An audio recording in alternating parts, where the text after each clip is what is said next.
Tonight, as the lights fade and the silence deepens, you're about to drift into a world not just of sleep, but of impossible invention. Imagine falling asleep to the hum of a machine built thousands of years ago, a machine no one alive could explain today. Imagine walking into a temple that aligns with stars it shouldn't have known, or holding a piece of metal that resists rust as if it were forged by future hands.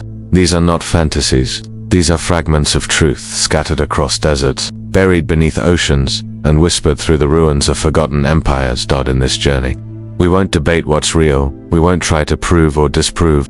Instead, we will surrender to the paradoxes, inventions, mechanisms, and structures that seem to defy the timeline we've written for ourselves. Were they accidents of brilliance, misunderstood artifacts, or echoes from civilizations whose stories were lost, not because they never existed, but because they never fit? As you close your eyes, you'll travel through time not as a scholar, but as a dreamer. Let your mind soften, let logic slip for just a while, and listen to the sound of the ancient world revealing the technologies it was never supposed to have. Wheel that spun before TIA, before there were roads, before there were carts, before there were even towns to move between. The wheel spun. We often speak of the wheel as a human invention, a clear marker in our story of progress. Archaeologists trace its birth to around 3500 BCE in Mesopotamia, where it was used not for transport, but as a tool for pottery. Later, it revolutionized transport and warfare. But what if this timeline is wrong? What if the wheel didn't emerge but re-emerged? Across archaeological digs in the Indus Valley, Anatolia, and even parts of Neolithic Europe, strange images have been discovered, symbols carved into stone, spirals that appear too perfect, grooves that suggest circular rotation long before carts were known. These discoveries are often brushed aside as decorative or coincidental, but some researchers ask a different question. What if the wheel came before its time? Consider the toy carts found in the city of Tula in present-day Mexico, complete with axles and working wheels. These were built by people who, according to mainstream history, never used wheels for transportation. No roads, no beasts of burden, no carriages, and yet, these little wheeled figurines existed. Were they playthings, ritual objects, or echoes of something once known, then forgotten? The same mystery emerges in the ancient Near East. In early Mesopotamian myths, gods are said to ride chariots of fire across the heavens. In Vedic texts, celestial beings travel in round, rotating crafts. These stories, separated by continents and centuries, carry similar symbols: divine motion, circular design, rotating power. The wheel, not as invention but as memory. There's also the matter of the wheel's perfection. It's not just a circle, it requires balance, symmetry, and crucially, an axle. The first true wheels weren't made of stone, but carefully crafted wood, fitted with precision. That level of craftsmanship suggests not just experimentation, but knowledge. How did early humans leap from dragging sleds to inventing the axle? Now imagine this, a civilization, long erased, whose knowledge once flourished, and then vanished, not through failure, but through time. What if the wheel was a leftover, a relic passed down through myth and symbol until someone, thousands of years later, copied the shape without knowing the origin? Even the symbol of the wheel itself, the endless circle, appears in ancient, religious and mystical traditions. The Dharma wheel in Buddhism, the wheel of life in Celtic lore, the Ouroboros, a serpent eating its tail, forming a circle in Egyptian and Greek thought. Why does the circular symbol, the essence of the wheel, recur everywhere? Could it be that the wheel represents more than just movement, that it carries an unconscious memory of something older than civilization? Of course, science is cautious. We have no radiocarbon-dated wooden wheel that predates the accepted timeline, but timelines are fragile things. They are constructed from scraps, guesses, and survivals. What doesn't survive is often dismissed. So tonight, let your thoughts drift, let go of certainty. Picture a wheel, vast, smooth, ancient, slowly turning in a darkened sky, not attached to a chariot or machine, just spinning, endlessly, like the ticking of time you're not supposed to hear. In the stillness of your room, you can almost feel it, a wheel that began spinning long before we knew what a wheel was, a wheel that has never stopped, and maybe, just maybe, a wheel that wasn't meant for roads at all, but for dreams. Battery that powered the GODS in 1938, in the quiet basement of the Baghdad Museum, archaeologist Wilhelm Koenig uncovered something that had no right to exist. It wasn't a golden idol or a royal tomb, it was a clay jar, simple, unassuming, and sealed for centuries. But what lay inside would challenge the timeline of electrical history itself. The jar contained a copper cylinder, capped with asphalt, and inside the cylinder was an iron rod. To a modern eye, it resembled something very familiar, a primitive galvanic cell, a battery. Today, we call it the Baghdad battery. Its construction is astonishingly simple, yet profoundly disruptive. When filled with an acidic liquid like vinegar or lemon juice, the jar can produce a small but measurable electric current, just enough to plate metal or tingle skin. Not enough to light a city, but certainly enough to raise questions. Mainstream historians resist the idea that ancient peoples understood electricity. After all, no written texts from Mesopotamia or Persia mention it, no power grids, no light bulbs, no electric machines. So the battery must be a coincidence, they say, a result of unknown ritual use, or a simple container misinterpreted. Yet, the evidence stacks up. In ancient Egyptian tombs, there are carvings that seem to depict oversized bulbs connected to cables, held by priests or engineers. In isolated cases, objects plated in thin layers of precious metal have been found, a process that, today, requires electroplating. Could these jars have been used in such processes? Were they used for religious ceremonies, devices that sparked awe and mystery? Or were they remnants of a technology remembered imperfectly?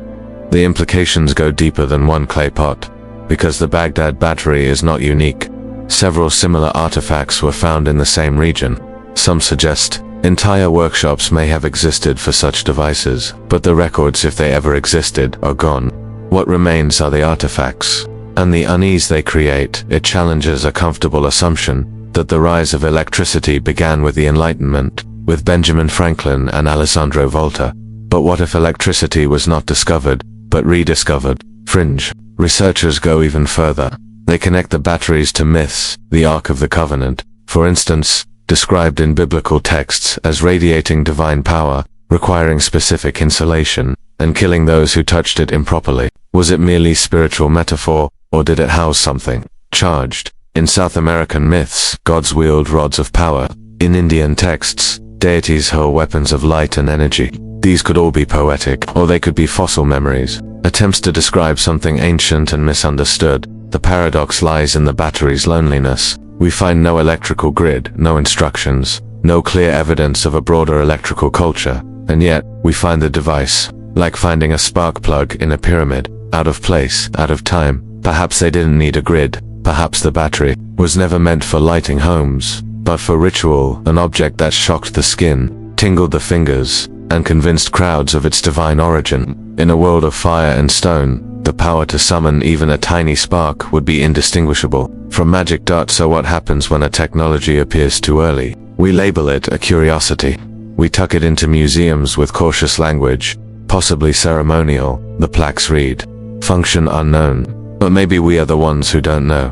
Tonight, as you sink deeper into the dark comfort of sleep, imagine the jar, small, clay, quiet, sitting in the corner of a temple or workshop, waiting to be filled, waiting to hum with forgotten energy. It never lit a city, but maybe it once lit a moment, a ritual, a secret, a god. And in doing so, it lit a paradox, one that still refuses to go dark. Light that burned without effort. A mile before electricity hummed through copper wires and tungsten filaments glowed inside glass bulbs. Ancient civilizations lived by the fire, or so we thought. But among the ruins and relics of the distant past, there are whispers of a different kind of illumination, a light that burned without fire. Let's begin in Egypt. Beneath the Temple of Hathor at Dendara, deep within its stone corridors lies a series of strange reliefs, carved with stunning precision that show what looks unmistakably like giant light bulbs, elongated glass-like objects, each held by human figures. Inside them, serpentine filaments stretch outward, as if mimicking modern electrical designs. A cable-like line runs beneath, leading to a box. A figure kneels behind it, arms raised, like a technician tending to a control panel. To some, it's clearly symbolic, representations of lotus flowers, snakes, or creation myths. But others look and see something else entirely, a form of technology hidden in plain sight. How could people 2,000 years before Christ depict a device so eerily similar to a modern electric light? It's not the only hint. Ancient texts, from both Greece and India, describe mysterious forms of light.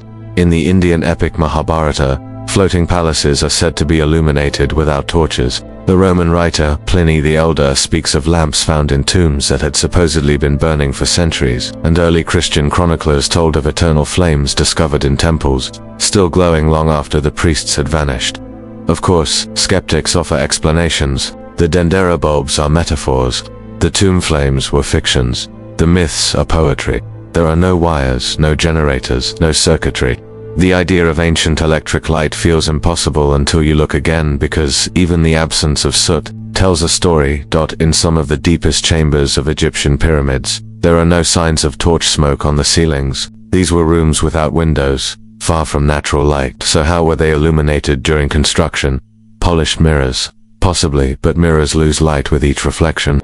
A series of them would only carry a faint glow into the deepest corridors. Could it be that they had a different kind of light? One we no longer understand. In 2006, a group of engineers built a working model of the dendera bulb using modern materials and basic electrical components. It worked. It glowed. All it needed was a power source and a little imagination. Their version used a cathode and vacuum to produce the light, but the concept mirrored the carvings on the walls exactly. That's where the paradox intensifies. If such a light ever existed in antiquity, it would have required knowledge of vacuum sealing, electric current, and glasswork centuries ahead of schedule, and yet, none of this knowledge seems to have survived in the historical record. No texts describe its making, no manuals, no blueprints, just myths and images. So we're left with two possibilities. Either the ancient world had no such light and these symbols are purely allegorical, or the ancient world did discover something luminous, and we've since lost both the technology and the context.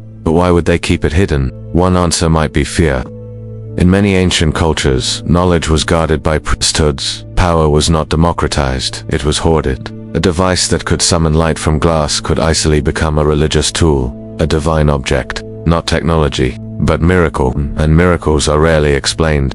Another possibility, it was never meant to last. Light bulbs are fragile. Glass breaks, metal corrodes. If ancient electric light existed, the physical evidence would vanish in centuries. Only stone would remain, and perhaps, as if an apology, the stone remembered. As you lie back now, eyes closed, imagine walking into an ancient temple. The air is cool, the stone walls echo with silence, and above you, not a flame, but a soft glow, a glass shape, pulsing gently, held by hands long turned to dust. No smoke, no heat, just light, a light that burned without flame. Map that showed the future. A map is supposed to reflect what is a drawing of coastlines, mountains, and borders as they exist in the present, or once existed in the past. But what happens when a map shows something that shouldn't have been known for hundreds, or even thousands of years? In 1513, an Ottoman admiral named Piri Reis compiled a world map, drawn on gazelle skin. The Piri Reis map combined knowledge from ancient mariners, classical sources, and contemporary explorers. But one part of the map still baffles historians today. It appears to depict the coastline of Antarctica, not as it is now, covered in thick ice, but as it might look without ice, with a rocky, detailed shoreline. Centuries before such imaging technology existed, Antarctica wasn't officially discovered until 1820, and even then, its full ice landmass wouldn't be revealed until the 20th century, with satellite scans and sonar. Yet here, on a 500-year-old parchment, lies a shape startlingly similar to the subglacial terrain. Mainstream scholars offer explanations. They say it might be South America drawn inaccurately, that the map makers were guessing or interpreting earlier sources, that any similarity is coincidence, but others see it differently. They believe the Piri Reis map wasn't born from imagination but memory, a memory of maps far older than 1513. Piri Reis himself claimed he based his work on ancient charts, some said to date back to the time of Alexander the Great. He mentioned 20 different source maps, many of which no longer exist. What if one of them came from a civilization that had already mapped the world? A seafaring people who had sailed to the southernmost edges of the earth, long before compasses or chronometers. The mystery deepens when compared with other strange maps of the era. The Orontius Phineas map of 1531, the Mercator map of 1569, both contain hints of a southern continent drawn with shocking accuracy. Coastlines, mountain ranges, and bays appear in regions nobody of that time should have known. But how? One theory is geological memory, that these maps are fragments passed down from an ancient maritime culture, perhaps the fabled Atlanteans, or survivors of a pre-Ice Age civilization, are people who once traveled far beyond what we now call ancient, and who left behind knowledge far in advance of their time. Another possibility is even stranger, that the Earth itself was once explored during an earlier, forgotten epoch, a time when Antarctica was not frozen, when it was lush, green, and inhabited. Geological evidence suggests Antarctica may have been ice-free as recently as 6,000 years ago in certain coastal areas. Could humans or something else have mapped it then, or is it possible the map doesn't show the past at all, but the future? Could it be a prophetic artifact, an accidental glimpse forward, a warning of what the world might one day look like as climate change melts the polar caps, new shorelines emerge beneath? Perhaps the Piri Reis map isn't a memory, but a mirror, held up to a time that hasn't yet arrived. This is the paradox, a map that exists in the past, but describes something no one could have seen, a document of the known world, featuring the unknown. Cartographers dismiss these anomalies as mistakes, misreadings, cartographic embellishments, and yet, the more you stare at that strange stretch of coastline, the more it starts to resemble something you've already seen, not in a museum, but on a modern satellite image. Tonight, as your thoughts begin to drift and maps blur behind your eyelids, imagine holding that piece of gazelle skin in your hands, feeling the ink, the ridges, the intent, and seeing the edge of the known world, drawn not with guesses, but with certainty, not drawn by explorers, not drawn by dreamers, but by someone who had already been there, a map that showed not where the world had been, but where it would be. Stone that whispered secre, think of stone as silent, heavy, immutable, a material used to build temples, tombs and monuments meant to outlast empires. But what if some stones were never meant just to endure but to speak?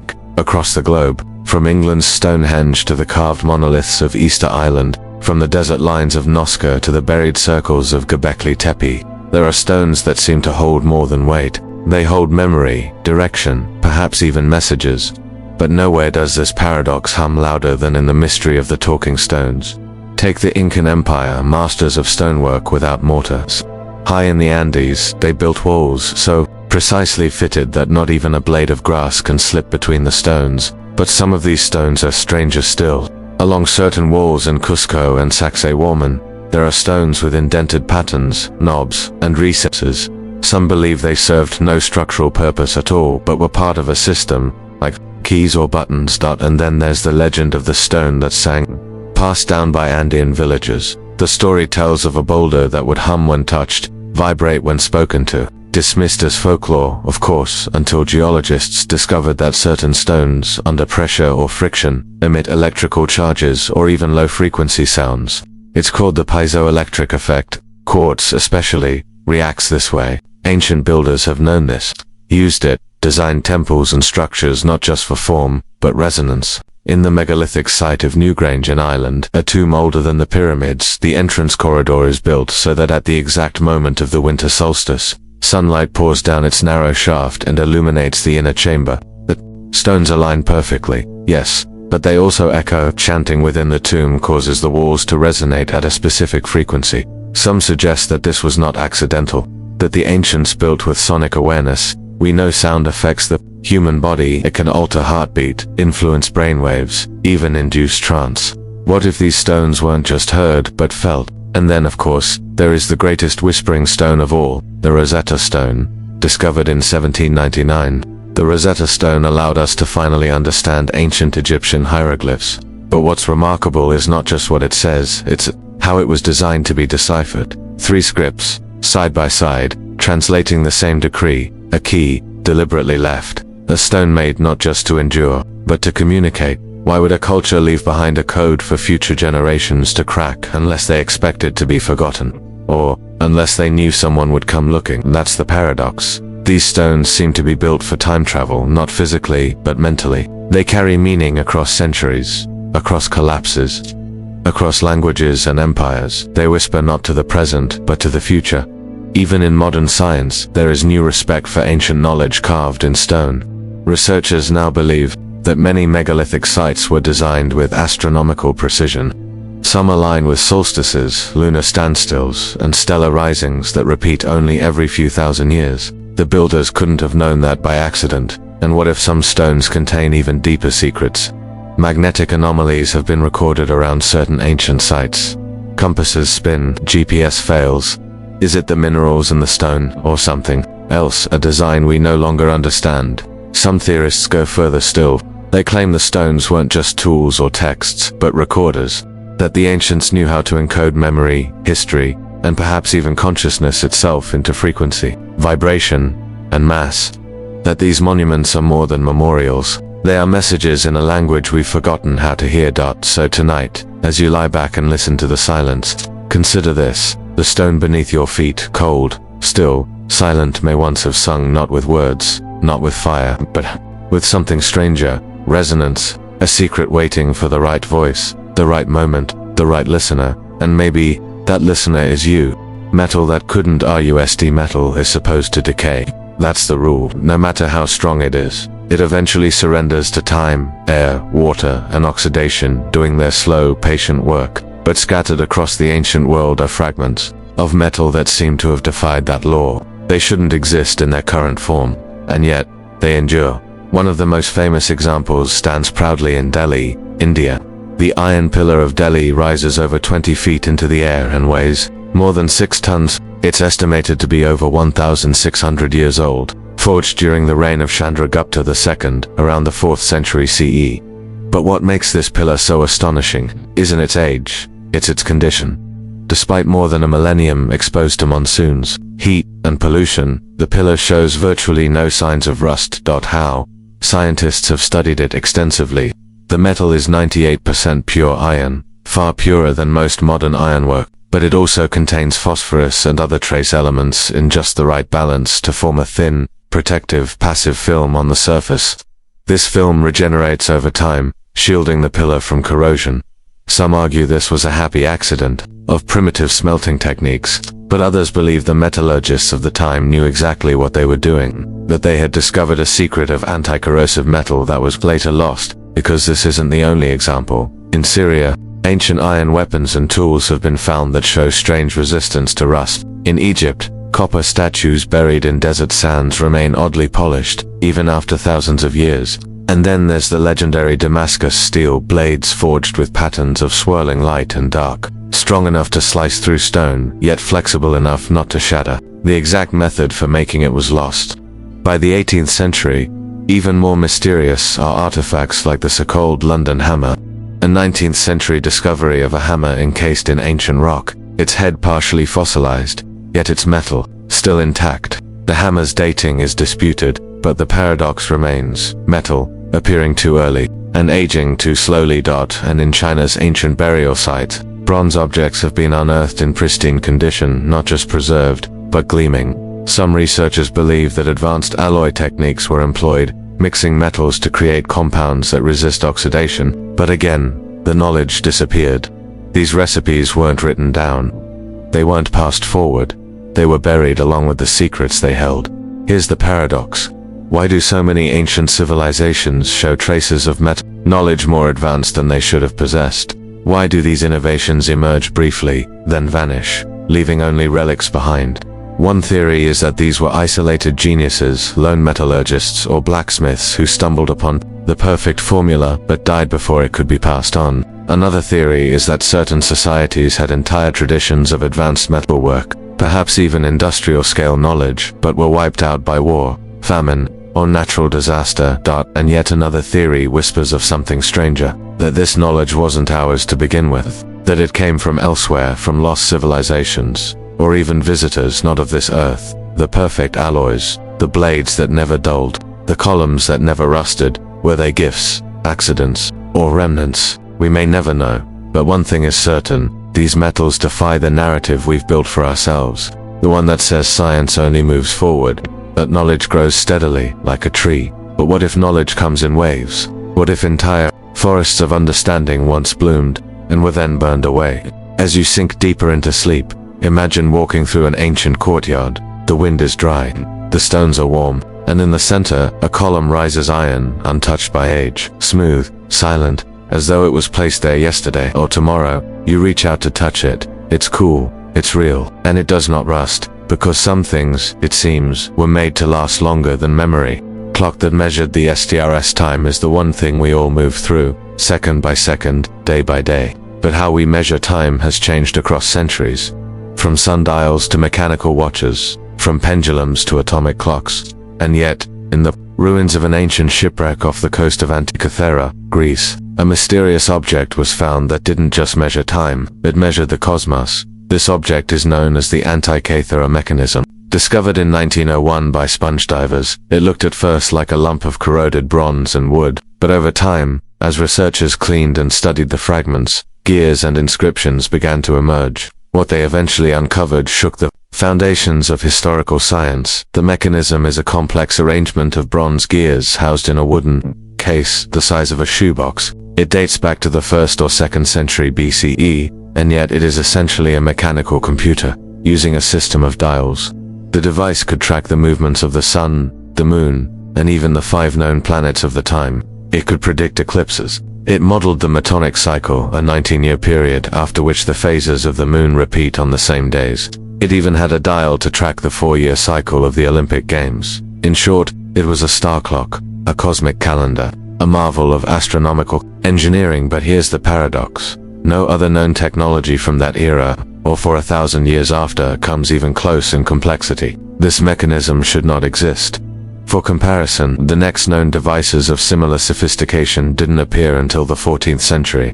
That's over 1,400 years of technological silence. How does a civilization leap forward into mechanical genius, then seemingly forget how to do it? Some historians suggest that the Antikythera mechanism was a one-of-a-kind creation, made by a lone genius, perhaps a student of Archimedes or Hipparchus. But that raises another question. If such knowledge existed, then why wasn't it reproduced or preserved? Others argue that the ancient world had a hidden tradition of analog computing and gear-based devices, mostly made of perishable materials like wood, which decayed over time. The Antikythera mechanism may have survived only because it was protected by the sea. Still, the device's level of precision, gears with as many as 223 teeths, tiny inscriptions, multiple layers of synchronized dials, suggests an engineering culture far more advanced than we credit ancient Greece for. It wasn't made by guesswork. It was made with design, theory, and calculation. Even more intriguingly, X-ray and 3D scans of the mechanism have revealed inscriptions that describe how to operate it, including a reference to cycles of Venus and Saturn. That means whoever made it didn't just build it. They understood planetary motion well enough to program it mechanically. But perhaps the most unsettling question of all is this: where did that knowledge go? After the fall of the classical world, Europe descended into centuries where science was tied to theology, and mechanical complexity was limited to bells and clocks. The genius of the Antikythera mechanism vanished, not because it failed, but because history forgot it.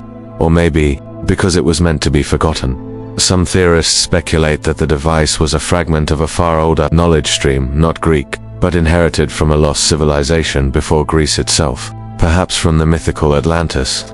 Perhaps from survivors of a global catastrophe. The mechanism then would not be an invention, but a relic, a whisper of timekeeping not rooted in seasons or crops, but in stars. As you close your eyes and drift further, imagine that shoebox-sized device resting in the belly of a ship, waves above, secrets below, its gears ticking slowly, silently, long after its makers turned to dust. Not a clock for hours, not a watch for kings, but a machine for the cosmos. Glass that saw the UNSEN. Glass is one of the most familiar materials in our modern world. We look through it without thinking. Windows, lenses, mirrors, screens. But in the ancient world, glass was something rare, mystical, even divine. And while it was prized for its beauty, it also held a secret. In certain places and times, it seemed to do more than reflect light. It revealed what could not be seen. Our story begins in ancient Mesopotamia and Egypt, where glassmaking was first developed. These early artisans understood how to melt sand into translucent beauty, but they weren't content with simple decoration. By the time of the Roman Empire, glassmakers in places like Alexandria had begun producing glass so clear, so pure, that some claimed it could draw light from the eyes of the gods. Legends speak of a mysterious device kept in the Library of Alexandria, a polished tube of crystalline glass through which scholars could observe the heavens with impossible clarity. Some even claimed it allowed them to see the movement of stars invisible to the naked eye.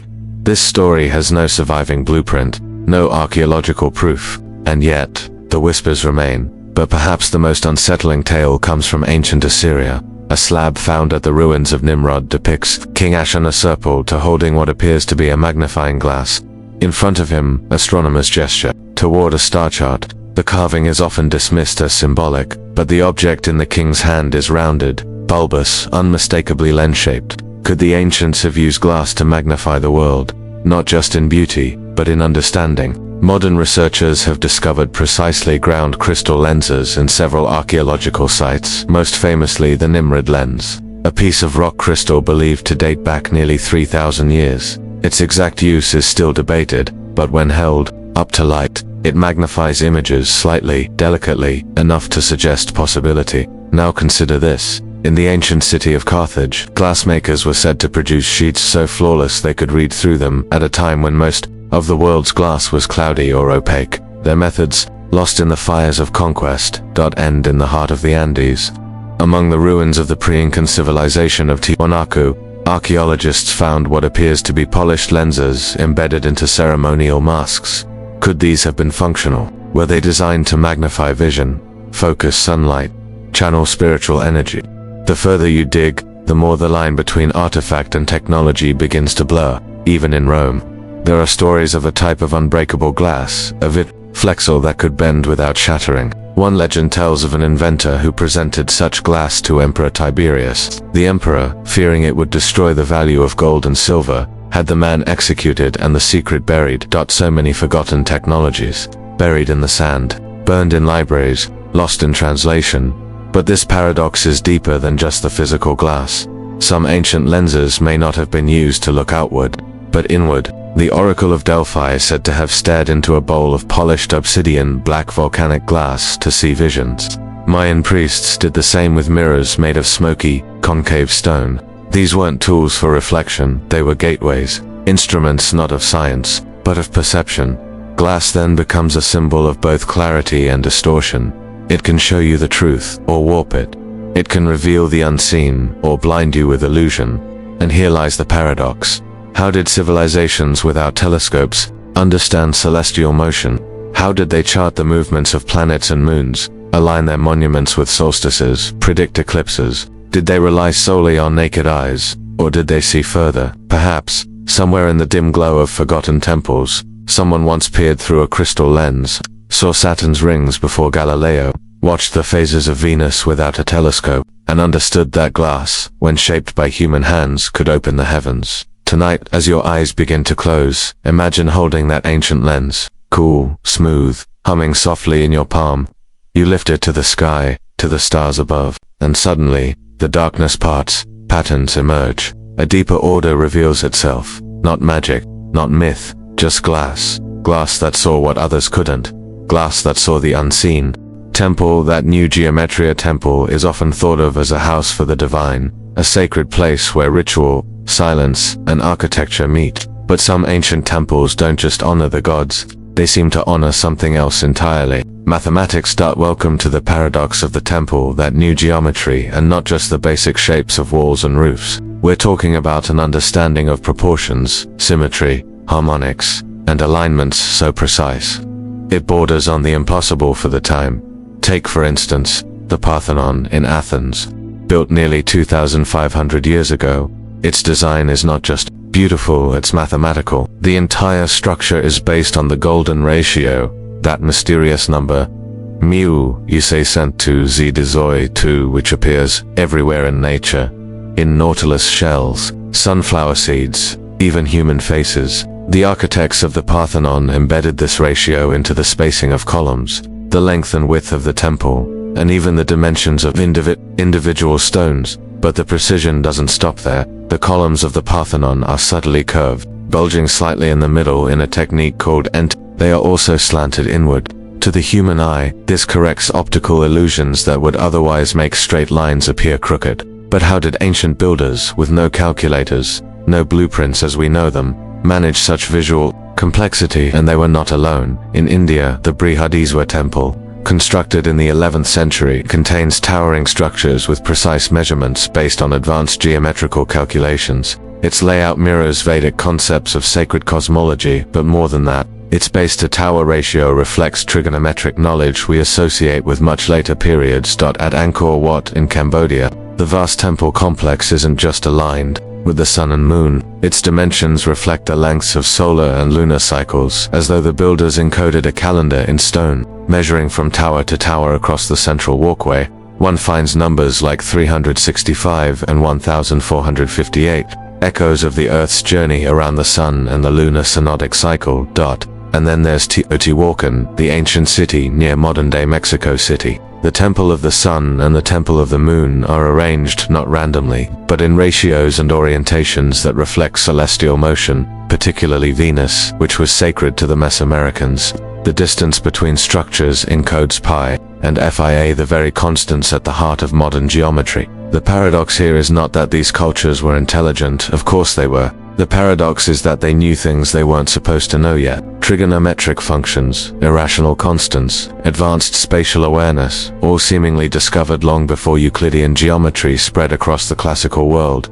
How did they achieve this? Mainstream explanations point to empirical observation, generations of builders learning from trial and error, guided by ritual, tradition, and a deep relationship with the natural world. But others ask, how much of this was inherited from an older, lost knowledge system? Some believe these builders didn't invent geometry, they remembered it, that their ancestors, perhaps from a forgotten civilization predating the last ice age, had already mastered these concepts and passed them down not through books, but through buildings. After all, stone endures. There are even those who propose that geometry itself was sacred, not just a tool for construction, but a language of the divine. In this view, temples were built as resonant harmonies, their proportions designed not only for structural stability but for spiritual effect. Walk into certain temples, and the geometry feels right. The echo of your footsteps, the light between columns, the stillness in the center. It's as if you're walking inside a formula. Tonight, as you close your eyes, picture one of these temples, vast, timeless, humming with intention. Imagine the builders, not laborers with chisels, but geometers with string and vision. They carve, not blindly, but with meaning behind every measure. Every stone has a reason, every angle, a message, every shadow, a number. And perhaps, lying beneath the stars, they knew a secret we've forgotten, that the divine doesn't just live in the heavens, it lives in the math beneath your feet. Mirror that watched you back. A mirror is supposed to reflect. It doesn't think, it doesn't judge, it doesn't move on its own. It shows us what we expect, ourselves. But throughout ancient history, there are tales of mirrors that seem to do something else, not just reflect the world, but respond to it. As if, in some forgotten corner of time, mirrors were more than glass and polish. As if they watched back. Let's begin in ancient China. More than 2,000 years ago, the Chinese created what they called magic mirrors. These weren't metaphorical. They were actual bronze mirrors which, when held under sunlight, would project strange images onto a wall. Not the face of the user, but intricate patterns or characters cast from the flat, reflective surface. How was this possible? For centuries, scholars were baffled. The mirror's face was smooth. The designs were invisible to the naked eye. Only light revealed them. It wasn't until modern times that researchers realized the mirror's back engraving subtly warped the front's reflection during casting and polishing. But to control this distortion with such precision at such an early time required not only metallurgical skill but a deep, almost intuitive grasp of optics. These mirrors weren't just tools, they were experiences. Held in the hand, they revealed what wasn't visible. They turned light into language. They didn't just reflect the viewer, they reflected something more. But China wasn't the only place where mirrors seemed to go beyond. In Mesoamerica, the Olmecs and later the Maya and Aztecs crafted obsidian mirrors, dark, round, highly polished discs of volcanic glass. These weren't used to check makeup. They were instruments of power, ritual, and prophecy. The Aztec god Tezcatlipoca, whose name literally means smoking mirror, was said to communicate through them. Priests would stare into these black surfaces for hours, inhaling hallucinogenic herbs, entering trances, and receiving visions. The mirror became a portal, not a reflection, a doorway. And in ancient Egypt, bronze mirrors were associated with Hathor, goddess of love and magic. Some rituals suggested that gazing into a mirror at certain times of day could allow communication with the spirit world, or even reveal the true form of someone standing behind you. These ideas weren't superstition to the ancients. They were techniques, ways of seeing deeper, but perhaps the most chilling reference comes from Greece, where the philosopher Plotinus once speculated that mirrors held a form of consciousness, not because they thought, but because they reacted. A mirror does not reflect randomly. It chooses based on angle, light, and position. Could that reaction, Plotinus wondered, be considered a primitive awareness? Centuries later, in medieval Europe, stories spread of cursed mirrors, objects that trapped souls or recorded terrible events. Some believed that a mirror could absorb energy from a room, especially during moments of intense emotion or violence. Others said a mirror left uncovered after death could capture the soul of the departed. Are these tales just folklore, or are they distorted memories of something ancient and forgotten? Even today, the science of optics reveals strange truths. Mirrors reverse light, yes, but they also distort space subtly. Certain types of curved mirrors can magnify, shrink, or duplicate images in unsettling ways. And in the world of quantum physics, mirrors aren't simple at all. They raise questions about observation, photons, and the very nature of reality. It makes you wonder, when ancient people stared into a mirror and felt something staring back, were they wrong? Because this is the paradox. How did so many cultures, separated by oceans and centuries, assign spiritual, prophetic, or mystical power to mirrors? Why did they believe, not just universally, but instinctively, that mirrors knew something? Perhaps the answer is psychological. Perhaps it's projection. Or perhaps it's something we've unlearned. Tonight, as you lie in the stillness of your room, think of the last time you looked in a mirror. Did you blink first, did it? What if the reflection wasn't copying you, but choosing to match? And what if, in some ancient temple or smoky ritual hall, someone once stared into a glass circle and didn't see themselves but something else, a presence, a watcher, a mirror that didn't just reflect the world but remembered it? Ship that crossed the SKY in the stories we tell today. Flying ships belong to science fiction. They glide through space or hover above alien worlds. But long before planes, before balloons, before even the idea of gravity as a force, ancient civilizations whispered of something impossible: ships that sailed through the sky. One of the most intriguing stories comes from 9th century Japan. It is found in the Nihon Shoki, one of the oldest historical chronicles of the country. There it speaks of flying vessels descending from the heavens, described not as dragons or spirits, but as crafts, with glowing hulls and silent movement. They came not with thunder, but with light. In Ireland, a 1,000-year-old manuscript called the Book of the Dun Cow tells a strange tale. A ship was seen floating in the clouds, and one of its anchors accidentally dropped to the ground, catching on a church altar. A man climbed down the rope to retrieve it. The villagers, believing him to be a sea spirit, tried to seize him, but the bishop, wisely, instructed the people to let him go. The man climbed back up, the anchor was lifted, and the ship sailed away into the mist. Is this a fantasy tale, a metaphor, or a distorted memory of an actual event? Something witnessed and retold until myth and memory became inseparable. Similar accounts appear across the world. In the Sanskrit Vedas, ancient Indian texts dating back thousands of years, there are elaborate descriptions of flying machines called vimanas. These were not symbolic chariots, but detailed vehicles, some circular, others pyramid-shaped, powered by engines described as using mercury and a fire from within. These vimanas were said to soar across the sky, travel between cities, and even wage aerial battles. One passage describes a vimana rising vertically like a flame into the sky with a great roar.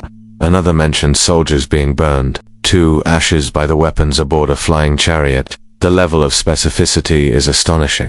Not just flights of fancy, but engineering, propulsion, and weaponry.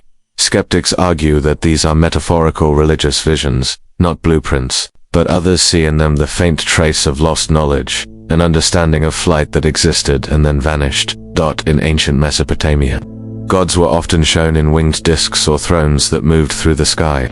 The deity Ashur is depicted standing within a radiant, wheel-like vessel in Egypt, too. The solar bark of Ra is said to travel across the sky by day and through the underworld by night, a vessel that sails not water, but light. Then there's the Nazca lines. In Peru, gigantic geoglyphs etched into the earth, animals, shapes, even what some interpret as a humanoid figure with a helmet. These designs are only fully visible from above. Who were they meant for, and who, if anyone, was meant to see them? Even the Dogon people of Mali, a tribe with rich astronomical traditions, speak of beings called the Namo who descended from the sky in a spinning vessel. They had knowledge of Sirius B, a star invisible to the naked eye and only confirmed by modern telescopes in the 20th century. How did they know? And so we arrive at the paradox. How did so many ancient cultures scattered across geography and time describe ships not sailing oceans but skies? How did people who'd never seen a zeppelin, let alone a jet engine, dream so vividly of flying machines? Is it purely the human imagination, the longing to rise above universal pull of the sky, or is it something else? Perhaps there was once a knowledge of flight, not in the modern, mechanical sense, but a different kind of lift, magnetic, energetic, symbolic, or perhaps real. Perhaps ancient eyes saw something in the sky and wrote it down, the only way they could, with poetry, with myth, with awe. Tonight, as you drift off, imagine standing on a quiet hill in the distant past. The stars shimmer above, the wind is still, and then a light, a vessel moving silently, crossing the sky, not imagined, not drawn, witnessed. A ship that didn't ride waves but air, a ship that shouldn't have existed, but did. Machine that needed nitred, fuel. Every machine we know, from the smallest watch to the largest spacecraft, needs energy, fuel, power, something to keep it moving. But ancient legends and curious artifacts hint at the existence of machines that seem to run without fuel, operating in silence, persistence, and mystery. Devices that moved, turned, or functioned without any visible source of power. Machines that should not have been possible. Perhaps the strangest of these comes from ancient India, in the form of an elusive concept known as the yantra. Sanskrit texts, yantras, were often spiritual diagrams, but some referred to them as physical constructs. Diagrams of moving mechanisms, sometimes used in temples, sometimes for celestial tracking. A few texts speak of self-moving chariots, or temples with spinning components that never stopped turning. And nowhere was fuel mentioned. In the 10th century Samarangana Sutradhara, a Sanskrit treatise on architecture, there's a fascinating passage describing flying machines and mechanical beings, including what sound like automatons, statues that could walk, bow, or even guard temple entrances. These devices were said to operate continuously once constructed, as long as they remained undisturbed. Their power source, not fire, not oil, simply balance and internal motion. Now leap across to ancient Greece. The great mathematician and engineer Hero of Alexandria, living in the 1st century CE, built what is considered the first steam-powered device, the elopial, a spinning sphere powered by steam jets. But he also described more than steam. He created automated theaters, tiny mechanical performances triggered by hidden weights and pulleys. One system could run an entire show lasting 10 minutes, or without any manual operation once started. His devices ran not on fuel, but gravity and pressure, elegantly balanced systems, powered by time itself. But Hero wasn't alone. Some believe he was tapping into even older knowledge. In ancient Egypt, within certain temples, priests described divine doors that opened on their own when fire was lit on a nearby altar. Today, we understand this as a form of pressure hydraulics, air expanding with heat, moving hidden mechanisms. But at the time, these were not mechanics. They were miracles. And what about the Baghdad battery we explored earlier? A clay jar that might have created a low voltage current. Some believe these could have been used to power low-energy devices, possibly even early forms of light or electroplating. Others speculate on their connection to mechanical traps or temple displays. But here's where the paradox deepens. In several ancient texts across Mesopotamia, Greece, India, and even Mesoamerica, there are references to eternal machines, devices that kept time, that turned wheels, that played music, all without visible human intervention. Some believe they were powered by hidden natural forces, magnetism, running water, heat differentials, or celestial alignments. There are legends of sacred wheels that spun without end, stones that turned once a day on their own, or statues that moved slightly at sunset and sunrise. If any of this were true, even in a limited symbolic way, it would suggest a kind of ancient kinetic engineering lost to time. Skeptics argue that these are poetic metaphors, or exaggerated accounts, and perhaps they are. But how do we explain the persistence of such stories across civilizations? Why did so many cultures believe that certain mechanisms, once constructed properly, could move endlessly, not with brute force, but with balance? And then there is the concept of perpetual motion, a holy grail of engineering, even in the modern era. The idea that a machine could run forever without input, using only its own motion. Physicists tell us it's impossible, that entropy always wins. But for thousands of years, inventors have tried, and some ancient accounts suggest someone may have gotten close. Or perhaps they didn't build perpetual motion machines at all. Perhaps they found clever ways to borrow from nature, harvesting subtle forces like gravity, temperature, or magnetism in ways we no longer recognize. Tonight, as you rest, imagine one of these machines, ancient, dusty, ticking softly in the shadows of a forgotten temple. No fire, no fuel, no sound, but the slow rhythm of its perfect motion. It doesn't stop, it doesn't ask for power, it simply works. A machine that needed no fuel because it was powered by something older than invention. Balance. Tunnel that cut through moiety and nesmans or obstacles. Massive, immovable, ancient. To cut through one is a feat even today, requiring explosives, drills, and heavy machinery. But what if thousands of years ago, long before industrial power, someone managed to tunnel through a mountain with such precision that even modern engineers raise their eyebrows? Welcome to the paradox of tunnels that shouldn't exist yet do. Let us begin in Israel. Around 700 BCE, during the reign of King Hezekiah, faced with an imminent siege from the Assyrians, the king ordered a secret tunnel to be carved beneath Jerusalem to redirect water from the Gihon spring into the city. This would prevent enemies from cutting off the city's water supply. What's astonishing is that the tunnel, now known as Hezekiah's Tunnel, stretches over 1,750 feet, winding through solid bedrock. It wasn't dug in a straight line. And here's the twist. It was started from both ends, and the two teams met in the middle, nearly perfectly, with no GPS, no laser levels, just hammers, chisels, and a mystery. How did they do it? Some say it was trial and error. Others argue it involved an advanced understanding of acoustic echoing, allowing them to hear the direction through the rock. But even so, it's a masterpiece of planning and execution for the era, a feat that shouldn't have been possible. But Hezekiah's tunnel isn't the only ancient enigma. In Peru, the pre-Incan Chavin culture created a network of tunnels and underground galleries beneath their temples, high in the Andes. These weren't simple passageways. They were engineered to channel sound and water, possibly for ritual purposes. Some tunnels twist and spiral in ways that create echo chambers, resonating at specific frequencies. And again, no metal tools, no dynamite, just stone on stone. Even older are the Derinkuyu tunnels of Cappadocia, in modern-day Turkey. Derinkuyu is not just a tunnel, it's a full underground city.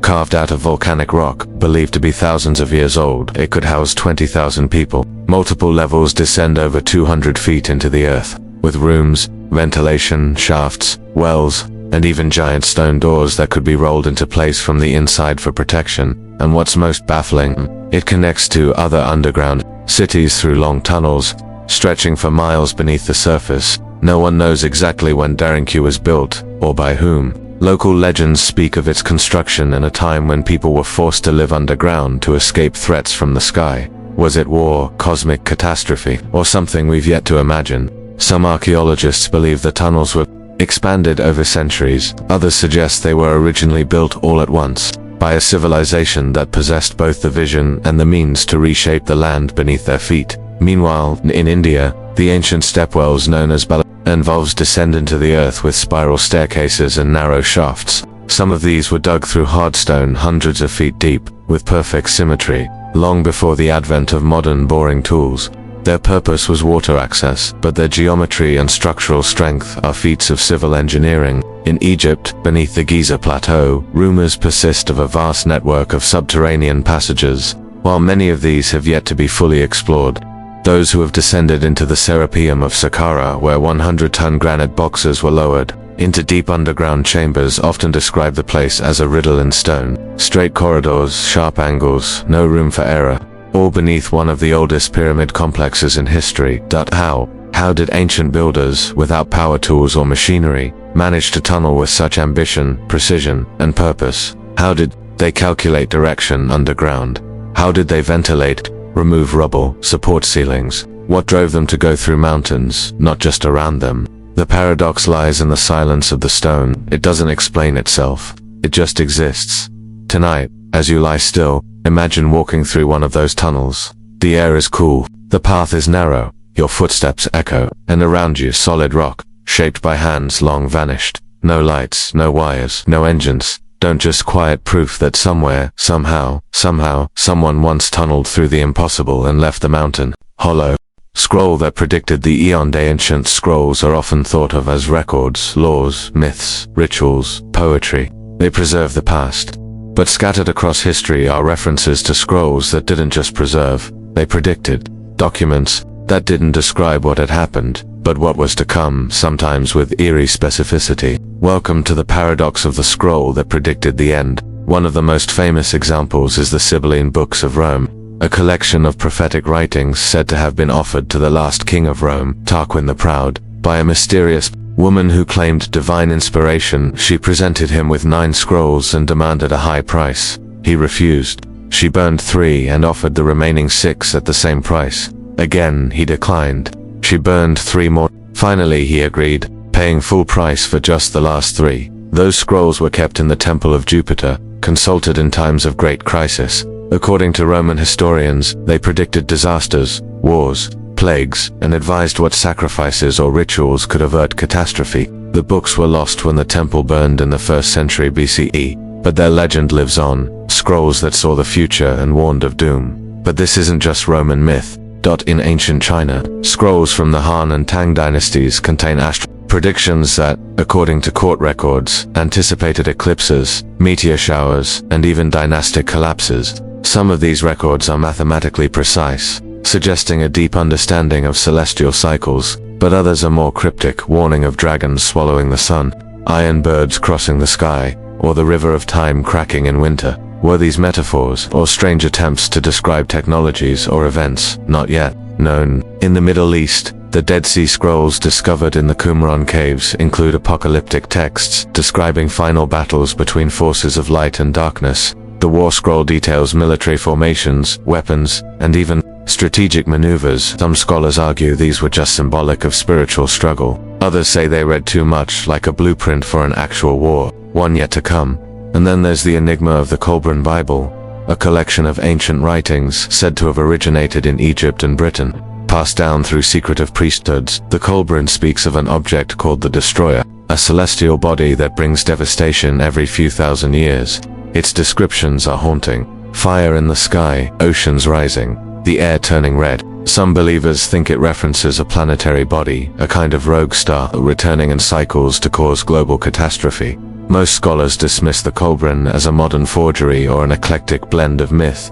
But the paradox remains. Why do so many cultures write about the end of the world in ways that feel strangely aligned? Not vague metaphors, but concrete events. Floods, fire, stars falling, the sky opening, time ending. The Mayan Dresden Codex, one of the few surviving pre-Columbian books, contains complex astronomical tables. It accurately predicts solar eclipses and also refers to a black sky event. Many sensationalists tied this to the 2012 phenomenon, but the Codex never actually said the world would end in 2012. Instead, it marks the end of a cycle, a moment of transition. Still, the idea stuck, that somewhere in the folds of ancient paper or pressed bark, someone had written exactly when things would fall apart. So here's the paradox. If any of these scrolls did contain accurate predictions, where did that knowledge come from? Not from telescopes, not from satellites, not from computer models, but from intuition, or perhaps something else. Could it be that some ancient peoples had a cyclical view of time so deeply rooted that they began to recognize patterns in nature, in stars, in politics, in weather, and predicted future collapse, not through magic, but through memory? Or could they have preserved knowledge from a much older civilization that had already seen its own end? A warning, written by those who fell before, and left for those who came after. Tonight, as you drift further into sleep, imagine unrolling one of these scrolls. The ink is faded, the symbols are strange, and yet somehow, you understand what it's saying. Not because it speaks your language, but because it speaks your future. A scroll that doesn't record the past, but patiently waits to be read when the end returns. City that powered ITSELF. In the modern world, cities depend on vast interconnected systems to survive. Power grids, fuel lines, water treatment, industrial shipping. A single failure can darken an entire skyline. But what if, deep in the past, there existed cities that didn't rely on external fuel? What if their energy came from within, not metaphorically, but literally? Welcome to the paradox of the city that powered itself. Let's begin in the heart of the Indus Valley. The ancient city of Mohenjo-Daro, built around 2500 BCE, stuns modern archaeologists with its design, grid-like streets, multi-story homes, complex drainage systems, and most notably, evidence of uniform infrastructure across an urban sprawl that stretched over several square kilometers. Beneath the city were advanced sanitation channels, some of which seem to have used hydraulic pressure to flush waste away. But that's not all. The city's layout suggests environmental adaptation, buildings aligned to take advantage of seasonal winds for cooling, with thick walls and strategic ventilation. In a sense, the city was an early experiment in passive energy engineering, using nature, not fire, to keep its citizens alive. But perhaps most mysterious is the absence of temples or obvious royal palaces. Mohenjo-Daro seems to have been organized more around function than hierarchy. No grand monuments to rulers. Instead, balance, structure, and a quiet kind of power. And it wasn't alone. Thousands of miles away, in the Andes, lies the ancient city of Tiwanaku, near Lake Titicaca. Its ruins include massive stone blocks weighing over 100 tons, moved without wheels or draft animals. But more intriguing is the theory that Tiwanaku's temples and terraces weren't just spiritual, they were electromagnetic. Some researchers have noted that certain structures align with magnetic ley lines. Others point out the strange metallic properties in some of the stones, possibly used to channel or amplify natural energies. While mainstream archaeologists are skeptical, the idea lingers: could these cities have been designed to harvest Earth's own forces? The same question surrounds the Great Pyramid of Giza. Its construction remains one of the most enduring mysteries in human history. But beyond the debate about how it was built is a subtler enigma: why it was built and how it behaves. Electrical engineers have long noted that the Great Pyramid's shape, material, and location seem unusually suited to channel electromagnetic energy. A 2018 study published in the Journal of Applied Physics suggested that the pyramid can concentrate electromagnetic waves in its internal chambers, not enough to power a city, but perhaps enough to hint at a purpose we no longer understand. The air shafts, once dismissed as symbolic, have been re-examined as resonance chambers or energy conduits. Was it a tomb? Or a machine? And what if it wasn't alone? In Cambodia, the vast city of Angkor was once home to over 1 million people. In the 12th century, satellite imaging shows a complex web of canals, reservoirs, and grids beneath the jungle. It's now believed that Angkor was sustained by an enormous hydraulic system, one that managed monsoon waters for farming, travel, and possibly even to control temperature within stone structures. It's as though ancient builders understood that cities didn't just need walls, they needed flow of water, of wind, of something deeper. So we come to the paradox. If these ancient cities had methods of sustaining themselves using passive energy, magnetic fields, hydraulic systems, or unknown techniques, why didn't that knowledge survive? Why do modern cities, with all our brilliance, still struggle to stay cool without air conditioning, clean without chemicals, or powered without endless combustion? Maybe the ancients didn't need more power. Maybe they simply used less, and used it smarter. Maybe they designed their cities to work with the world, not against it, and maybe, just maybe, they knew something we forgot. Tonight, as you fall asleep, imagine walking through one of these lost cities. No engines, no generators, just the hum of balance, the whisper of wind through open corridors, cool stone, flowing water. City not built to conquer the earth, but to live gently upon it. A city that needed no wires, no oil, no flame, because it already had what it needed, because it powered itself. Lens that focused the SU, and long before solar panels and satellites, before magnifying glasses or cameras, ancient civilizations lived and worked under the same sun we do today, but they may have understood its power far better than we imagine. Scattered across the ruins of empires are hints of something remarkable: lenses that could concentrate sunlight, mirrors that could ignite fires from a distance, and technologies that seem to bend light itself. Welcome to the paradox of the lens that focused the sun. We begin in ancient Greece, where legend credits the brilliant mathematician Archimedes with a wartime miracle. According to accounts written centuries later, Archimedes defended the city of Syracuse from Roman invasion by ordering soldiers to use polished bronze mirrors to reflect and concentrate sunlight onto approaching enemy ships, setting them ablaze. Historians have long debated whether this was science or story. Could sunlight really be used as a weapon? In 1973, Greek scientists recreated the experiment and managed to ignite a wooden boat from a distance using only polished metal mirrors. Even Mythbusters attempted it. While results varied, the concept remains viable, if not as a firestorm, then as a focused, precise beam of heat. But Archimedes wasn't the only ancient mind to bend the sun. Don't travel further back to the Egyptians, and you'll find temples filled with references to divine light. Certain sacred chambers like those at Abu Simbel are aligned so that twice a year, on specific dates, the rising sun pierces through corridors of stone to illuminate statues deep within the darkness.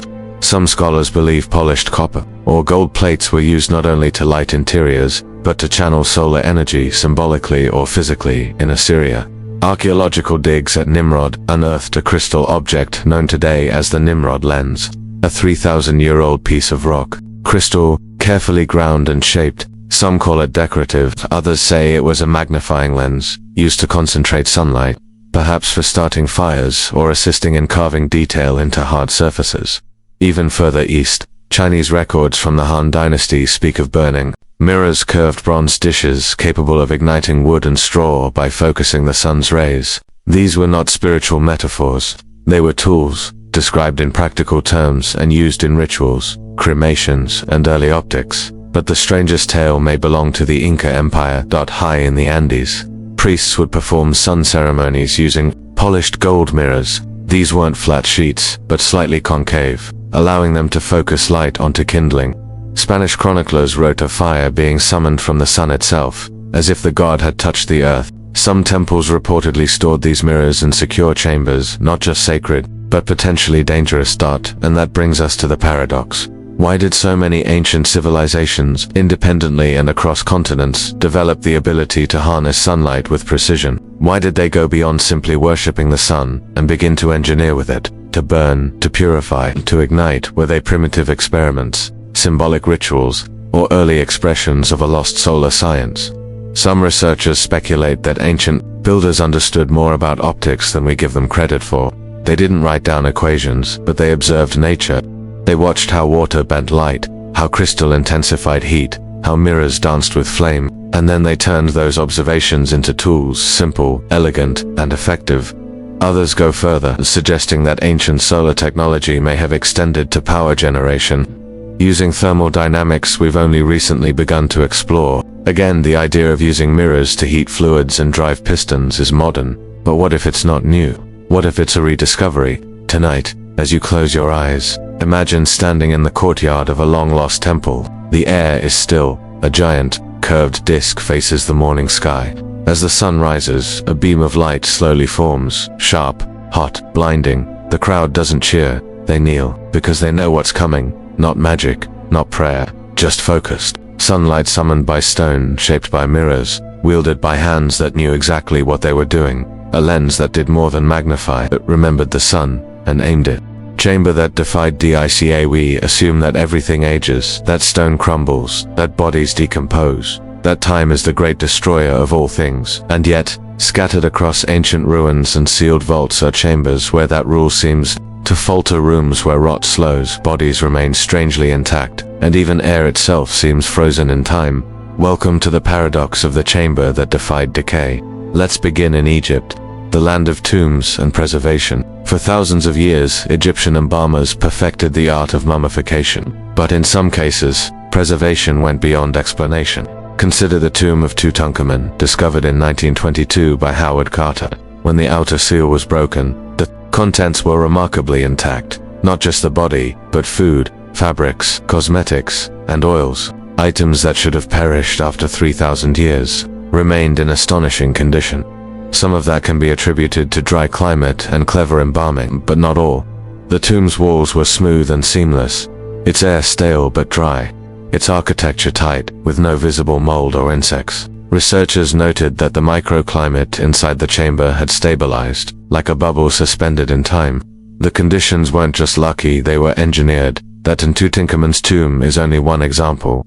In China, the tomb of Lady Di, Xinjui, discovered in the 1970s, shocked the world. She died over 2,000 years ago during the Han Dynasty, yet her body was so well preserved that her skin was soft, her veins still held blood, and her organs were largely intact. She could flex at the joints. She still had eyelashes. Her tomb, too, was a marvel, a series of airtight coffins nested within each other, surrounded by charcoal and white clay to regulate moisture and temperature. The innermost coffin was sealed so tightly that even bacteria had not entered the effect. Time stopped. But the paradox doesn't end with royal tombs in Peru. High-altitude mummies of the Inca have been found, frozen in shrines atop mountains. Their preservation is often credited to cold, dry air. But again, it's more than temperature. The shrines were carefully constructed, bodies posed, clothed, and sealed with rituals. The children found atop Mount Lulaloco, for instance, still had blood in their hearts, their garments intact, as though sleep, not centuries, had passed. Across the world, in India, some yogic practitioners were said to have entered caves in deep meditation, their bodies discovered decades later, reportedly unchanged. These are anecdotal accounts, often wrapped in spiritual interpretation, but they suggest a recurring fascination with the possibility that certain spaces could resist the touch of time. Even in medieval Europe, legends grew around incorruptible saints' bodies that, despite no embalming, failed to decay. Churches built shrines around them, pilgrims gathered. Was it faith that preserved them, or something environmental? Many of these saints were interred in stone chambers, shielded from light and air, sealed with reverence and maybe unintentionally with insulation. Modern science explains some of these effects. We know that barometric pressure, humidity control, and air isolation can prevent microbial life from thriving. But the deeper question remains, how did ancient builders know this? Did they experiment? Was it luck? Or did they understand natural preservation in a way we don't give them credit for? And what if it wasn't just physical? What if certain chambers were designed not only to preserve the body, but to preserve memory? Consider the acoustics of some tombs. Whisper in one corner, and the sound echoes across the room. In Malta's Hypogeum, a subterranean temple, some chambers resonate at 110 Hz, a frequency that modern neuroscientists associate with altered states of consciousness. Did the ancients build rooms not just to defy decay, but to suspend time itself? This is the paradox. We think of time as a constant, but what if it can be bent, softened, or even held still, not with machines, but with architecture? Tonight, as your own body sinks into stillness, imagine stepping into one of those chambers. The air is quiet, thick, heavy, like velvet. No dust moves, no sound intrudes. It's not cold, but it's not warm either. It's timeless. You are not aging here, you are not moving. You are preserved, and you begin to wonder, was this chamber built to protect the dead or to protect something from death itself?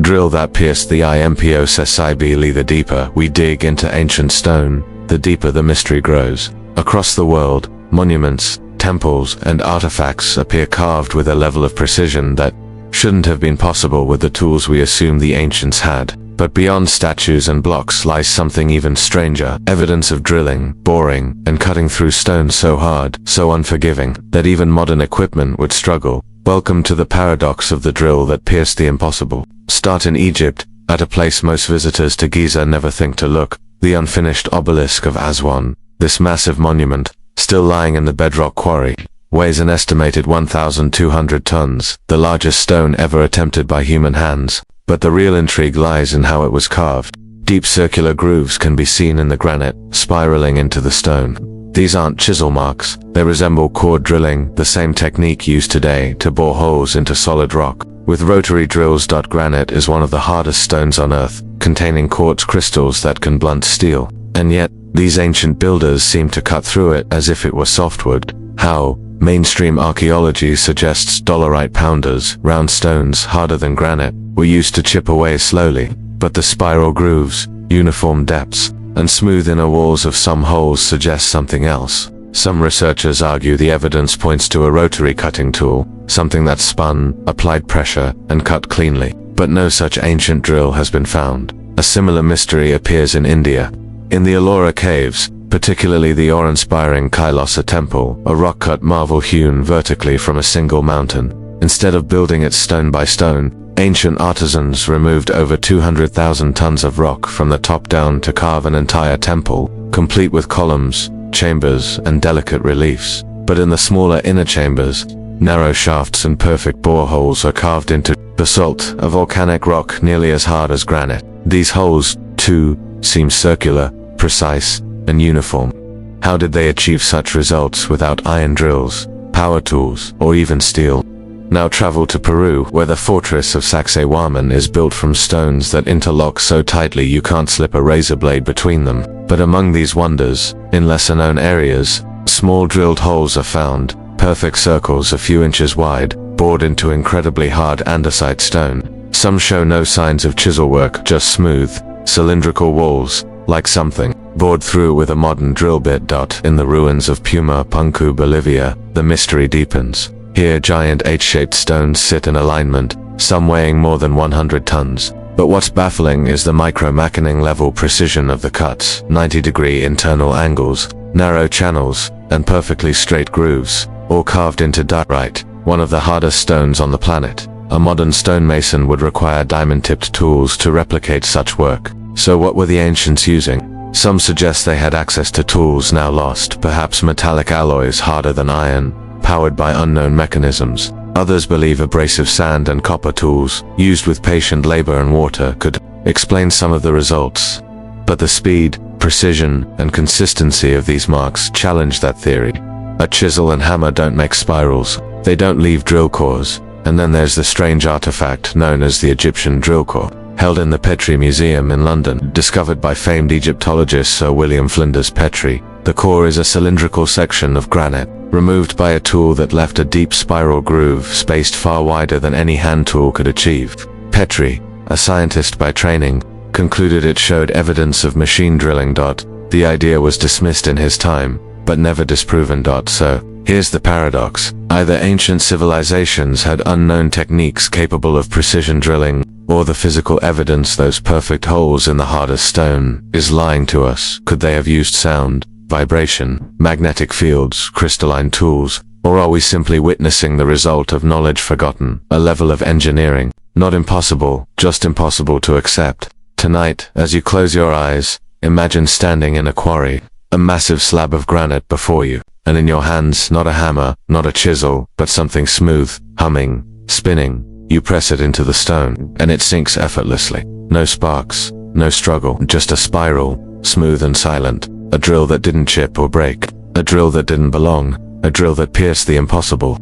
Tower that heard the wind. Acre towers were meant to rise, to watch, to guard, to reach for the divine.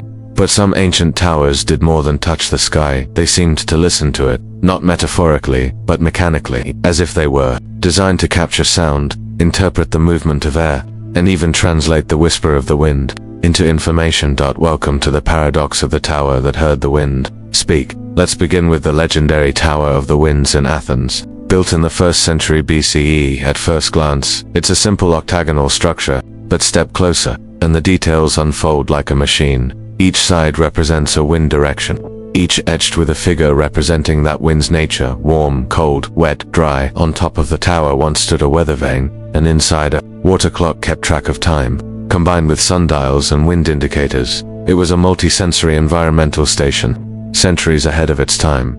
This wasn't just symbolic, it was functional. It didn't just watch the sky, it listened. It read wind patterns, it mapped time, and in doing so, it suggested a deeper understanding of the natural rhythms of the world, recorded and translated by stone and gear. But that's only the beginning. In Persia, the ancient city of Yazd is famous for its towering badges or wind, rising like inverted chimneys above the desert homes. These towers were designed not to expel smoke, but to pull in wind, cooling the interior rooms of houses using only pressure and temperature differentials. But the wind catchers did something else, too. Certain designs allowed the towers to amplify sound, the howl of the desert wind, growing louder as it passed through narrow channels and hollow domes. Some structures resonated at low frequencies, creating eerie hums that changed with the weather. Locals say they could tell the strength and direction of an oncoming storm just by the tone the wind catcher produced. A building that not only cooled, but spoke. In China, the Tang dynasty constructed tall and slender towers atop certain monasteries that served as wind signal stations. Monks would hang strips of silk or bells in precise locations to monitor direction, speed, and pressure. The pressure results weren't just used for agriculture, they were seen as omens. A sudden change in wind could signal political unrest, natural disaster, or spiritual imbalance. Even earlier, in Babylon, temple towers called ziggurats were topped with open-air shrines that faced prevailing winds. Some believe these heights weren't just for worship, they were meteorological instruments. Priests would observe how smoke, incense, or wind-borne sounds moved between levels, translating atmospheric behavior into seasonal predictions and divine guidance. But perhaps the strangest example comes from Mesoamerica. In the ruins of the Zapotic city of Monte Alban, there, certain buildings contain small, funnel-shaped tunnels carved into stone, their function unknown. When wind flows through them, it produces distinct whistles, sometimes musical, sometimes shrill. Some archaeologists believe they were acoustic alarms, reacting to specific wind patterns. Others think they were used in rituals, meant to simulate the voice of gods carried by the wind. So what do we make of this? Throughout the ancient world, towers, temples, and homes were built not only to resist nature but to listen to it. These weren't coincidences. They were systems, designs, acoustic technologies embedded in architecture. And here's the paradox. Why did so many ancient builders create structures that responded to sound and air with such sensitivity without our scientific tools, and without recording why? Was it merely for comfort, for art? Or was it part of something deeper, a philosophy in which the wind was not just weather, but message? The Greeks personified winds. The Hindus heard omens in thunder. The Norse believed whispers on the breeze carried secrets of fate. What if these weren't just stories, but systems for interpreting an ancient, natural code? Tonight, as your breath slows and your room falls quiet, imagine standing at the top of one of these towers. The world below is silent, but above, the wind shifts, and the stone begins to sing, a low, steady hum, then a sharp whistle, then silence again. Not random, not empty, a signal, a tower that didn't speak, but listened, a tower that didn't shout, but understood, a tower that heard the wind speak. Circuit that came before WIRS. Electricity as we know it is a modern phenomenon. We credit its discovery to scientists like Franklin, Volta, and Edison. Wires, resistors, and circuits, or the language of a technological age. And yet, scattered across ancient artifacts and enigmatic designs, there are signs of something far older, not crude lightning worship, not symbolic energy, but functional systems that behaved like circuits, long before the first copper wire was ever drawn. Welcome to the paradox of the circuit that came before wires. Let's return to one of the most debated artifacts in archaeology, the Baghdad battery. A clay jar, a copper cylinder, and an iron rod dating back nearly 2,000 years. When filled with an acidic liquid like vinegar, it produces a weak but measurable electric current. On its own, it's curious, but it becomes truly strange when considered alongside other ancient components that suggest not just isolated batteries, but entire systems. In 1938, Wilhelm Koenig found multiple jars of similar construction in Mesopotamia. Some were grouped together. Some seemed connected by metal traces. Were they used for electroplating, as some believed? Or were they parts of something more complex? A circuit, complete with multiple cells linked together for greater output. Modern researchers attempting reconstructions found that multiple batteries in series could produce voltages high enough to plate thin layers of gold onto silver, a process that requires not just energy, but control, which raises a difficult question. Where was the switch, the conductor, the wiring? And then there's the mystery of DENDERA. Inside the Temple of Hathor, in Egypt, are carvings that resemble bulb-like shapes connected by serpentine lines and what appear to be cables or cords. Some researchers believe these are purely symbolic, representing lotus flowers and cosmic snakes. But others argue they bear a striking resemblance to electrical tubes or vacuum bulbs, with snakes representing filaments and the lines showing energy transfer. What's most striking is that these images are not random. They appear in architectural spaces where no soot from oil lamps has ever been found, deep inside chambers that should have been completely dark without artificial light. Could these murals be a blueprint, or a schematic, a form of visual code describing an energy circuit known only to a select priesthood? In the ancient city of Teotihuacan in Mexico, another strange anomaly arises. Beneath the Pyramid of the Sun, archaeologists discovered mica sheets, a mineral with excellent insulating properties sandwiched between layers of stone. Mica isn't native to the region and would have had to be transported from Brazil, thousands of miles away. Why go to such lengths to place a non-conductive, high-temperature resistant material beneath a pyramid? Some theorists suggest it was to regulate or shield electromagnetic energy within the structure. Others believe the entire layout of Teotihuacan functions like a giant resonating grid. with specific materials directing invisible forces, not unlike how circuits carry current today, and the pattern repeats. In Cambodia's Angkor Wat, conductive materials have been found embedded in temple floors. In Peru, certain Nazca geoglyphs are laid with quartz pebbles known to vibrate under pressure and temperature shifts. In India's Konark Sun Temple, magnetic stones are strategically placed in what some believe to be energy pathways. Across continents and cultures, ancient builders embedded paths, connectors, insulators, and transmitters into their monuments with no mention of electricity and no record of intention, but the function seems unmistakable. Circuitry without wires. So here is the paradox. How did people who never used electricity seem to design systems that behave electrically? Were these accidental arrangements or the fading memory of a technology once known, then lost? Some believe these were bioenergetic systems meant not to power machines, but to channel energy through the body or the land, that temples acted as capacitors, storing spiritual force, that ley lines were conductive routes, transmitting resonance, not current. In this view, the ancients didn't think in volts and amps, but in vibrations and harmonics.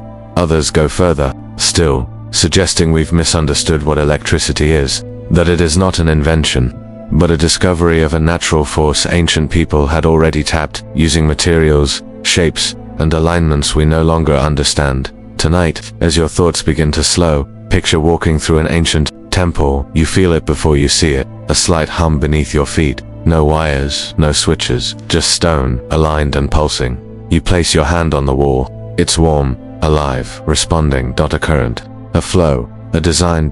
A circuit that doesn't need wires because the whole world is the wire. Bridge that floated on water. We build bridges to connect, to cross rivers, to link lands, to defy the natural separations of the world. And we've always assumed that bridges must rest on pillars, posts or piers, heavy things fixed in place. But in the echoes of ancient history, there are whispers of a bridge unlike any other, a structure that didn't stand in water. It floated on it. Welcome to the paradox of the bridge that floated on water. Our story begins in the waters between India and Sri Lanka, where satellite images have revealed a curious formation, a stretch of limestone shoals and sandbanks connecting the two lands across the shallow sea, known locally as Ram Setu or Adam's Bridge. This chain runs for nearly 30 kilometers, about 18 miles, appearing unnaturally straight in parts, like the remnants of an artificial structure. Hindu mythology tells the tale in the Ramayana, a sacred epic dating back thousands of years. In it, the god hero Rama builds a bridge across the sea with the help of an army of Vanara's monkey-like beings. They place floating stones etched with Rama's name, which miraculously stay on the water and create a path to Lanka to rescue his wife. Sita. It sounds like pure myth. But here's where it gets strange. In the region of Rameswaram, locals still point to stones that float in water. These are not pumice, the volcanic rock commonly known to float, but dense-looking stones that, by all appearances, should sink. Yet some pieces bob on the surface, stable and buoyant. Scientists have offered theories. The stones may contain natural air pockets, or maybe fossilized coral or porous shell limestone, but the distribution of such stones and the deliberate placement along the stretch gives pause.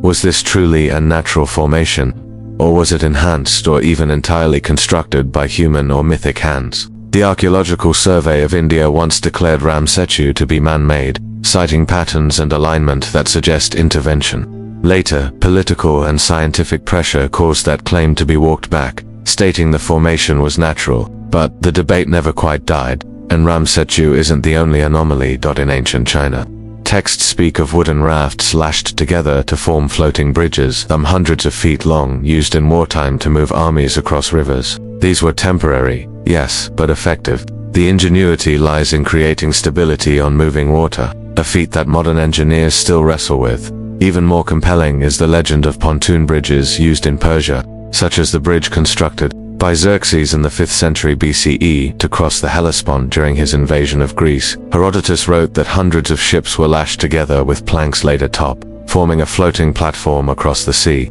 It was an engineering marvel of its time, part bridge, part fleet. But what if some cultures took this concept further? What if they didn't just use boats as foundations, but understood buoyancy well enough to create stable, semi-permanent floating structures, using materials and knowledge we've since forgotten? In parts of South America, the Uros people of Lake Titicaca still live on floating islands made of reeds, layered thick and deep, that bob gently on the water. Entire villages rest atop these mats, which are maintained and expanded generation after generation. The idea of a floating bridge isn't futuristic, it's ancient. So why does the idea of a floating stone bridge feel impossible? Because it violates our instinct. Stone sinks. Bridges need support. But these paradoxes remind us that the ancients may have played with principles of buoyancy, tension, and structure in ways we still don't fully understand. Perhaps the stones weren't floating in the way we think. Perhaps they were suspended across shallows using materials that have long since decayed. Perhaps they were part of a bridge that was a hybrid of natural reef and human design. Perhaps they knew how to make even stone behave like driftwood. Tonight, as your eyes begin to close, imagine walking across the sea step after step on something that shouldn't hold your weight, and yet does. The wind is calm, the waves ripple below and under your feet. The impossible holds. You're not sinking, you're not swimming. You're walking across the deep on a bridge that floats, that connects not only land to land, but myth to memory. Box that echoed with voices. We think of recorded sound as a modern invention, a marvel of wires, electricity, and spinning discs. From wax cylinders to digital files, the journey of human voice capture seems recent. But what if the ancients, long before microphones and machines discovered a way to trap sound? What if somewhere in the shadows of forgotten temples and sealed vaults, there were boxes that echoed with voices, still waiting to be heard? Welcome to the paradox of the box that echoed with voices. Let's start in ancient Egypt, where stone carvings fill every chamber, wall, and corridor. While we typically interpret these hieroglyphs as visual language in symbolic form, some researchers have suggested they may have been part of a deeper sensory experience. Certain inner chambers of temples like Dendera or Edfu feature architectural acoustics so refined that a single whisper at one end can be clearly heard at the other, a phenomenon used to create an illusion of presence, or even divine communication. The priests who spoke in these places were sometimes hidden, their voices bouncing through the stone, emerging disembodied in sacred rooms. To the average person, it wasn't a trick, it was a god speaking from a box of stone. These weren't microphones, but they were voice chambers, and they achieved the same psychological effect. Voice dislocation and preserved sound in space. The Greeks, too, played with sonic engineering. The theater of Epidaurus, built in the 4th century BCE, is famous for its acoustics. Even today, a match struck on stage can be heard perfectly in the back row. But beneath that beauty lies something more mysterious, the use of resonating jars hidden in the structure. According to the Roman architect Vitruvius, these bronze or ceramic vessels were tuned to different frequencies and placed under seats and within walls to amplify or trap specific tones. Sound was being shaped, managed, echoed, manipulated. It wasn't only for music.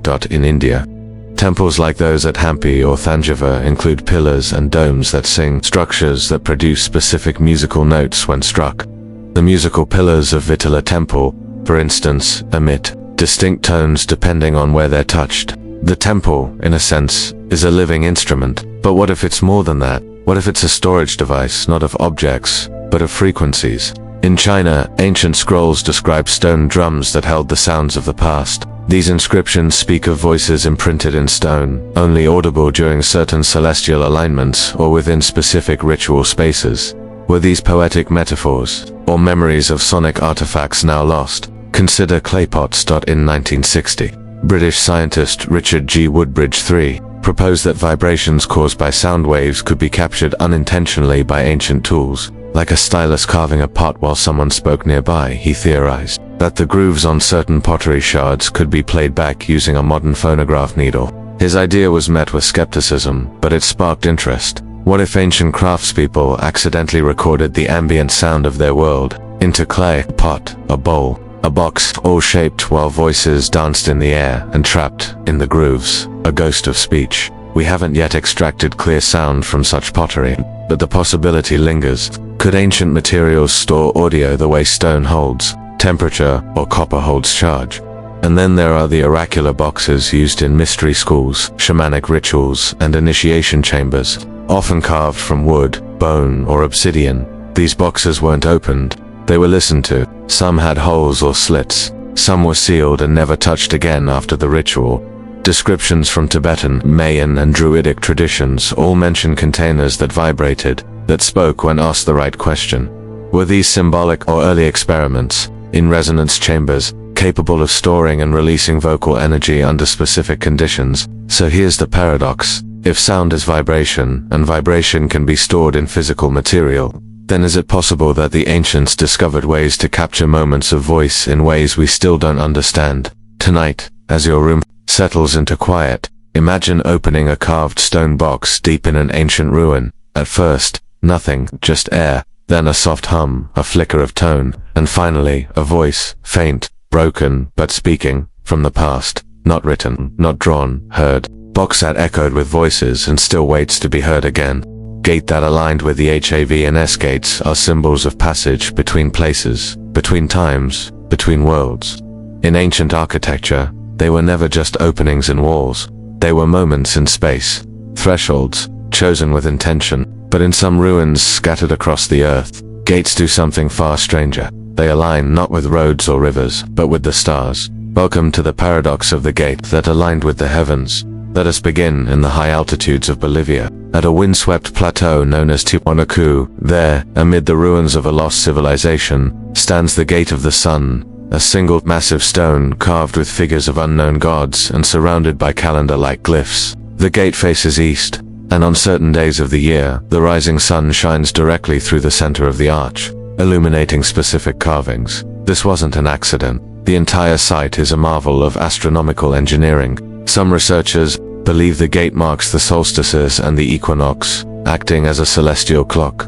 But others see something deeper, that this was not just about sunlight, but about cosmic positioning. The figures on the gate aren't ordinary. They depict beings holding objects surrounded by winged forms and rays. Some argue they represent star maps, encoded into stone. And standing beneath that arch, you get the sense it wasn't built to welcome people, but something else. Tiwanaku isn't unique. In Egypt, the grand entrance of the Temple of Karnak is oriented with such precision that, during the winter solstice, sunlight pours down the main axis and strikes the sanctum in the inner chamber.